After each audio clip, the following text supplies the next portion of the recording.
মাননীয় হুইপ আশরাফুদ্দিন নিজান, আপনি মোনাজাত পরিচালনা করুন। বিসমিল্লাহির রহমানির রহিম। আউযু বিল্লাহি মিনাশ শাইতানির রাজিম। আল্লাহুম্মা আমিন। রব্বানা আতিনা ফিদ দুনিয়া হাসানাতাও ওয়া ফিল আখিরাতি হাসানাতাও ওয়া কিনা আযাবান নার। ওয়াদখিলনাল জান্নাতা মাল আবরার বিরহমাতিকা ইয়া আজিজ ইয়া গফফার ইয়া রাব্বাল আলামিন।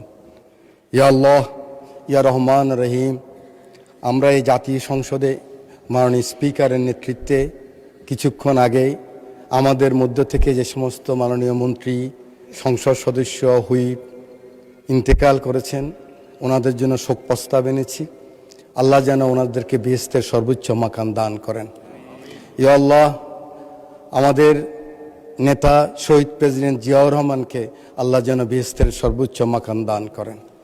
ইয়া আল্লাহ, গণতন্ত্রের মা, এই আন্দোলন সংগ্রামে যিনি সবসময় বাংলাদেশের মজলুম মানুষের পাশে ছিলেন, গণতন্ত্র প্রতিষ্ঠা করার জন্য আমাদের সেই সাবেক প্রধানমন্ত্রী বেগম খালেদা জিয়ার রুহের উপরে সওয়াব পুছিয়ে দেন। ইয়া আল্লাহ, আমাদের সংসদ নেতা, মন্ত্রীবর্গ, সংসদ সদস্যবৃন্দ, বিরোধী দলীয় নেতা সকলের আল্লাহ যেন নেক হায়াত দান করেন। আমাদের স্পিকার মহোদয় সহ আমরা যারা হাত তুলেছি, আমাদের আত্মীয় স্বজন, মা বাপ, দাদা দাদি, নানা নানি, ভাই বোন, আত্মীয় স্বজন যারা ইন্তেকাল করেছেন, তাদের রুহের উপরে সওয়াব পুছিয়ে দেন।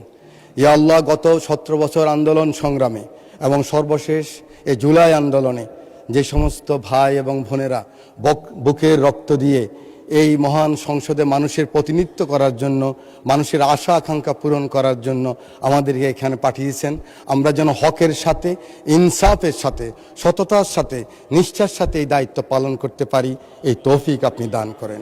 ইয়া আল্লাহ, আমাদের মাননীয় সংসদ নেতা সকলকে নিয়ে, পজিশন অপোজিশন সকলকে নিয়ে আগামীর যে বাংলাদেশ, গণতান্ত্রিক বাংলাদেশ প্রতিষ্ঠা করার যে সংকল্প নিয়ে উনি এগিয়ে যাচ্ছেন, আমরা যেন ওনাকে সাহায্য করি এবং আল্লাহ সেই গায়েবী সাহায্য ওনার মধ্যে আপনি সৃষ্টি করে দেন।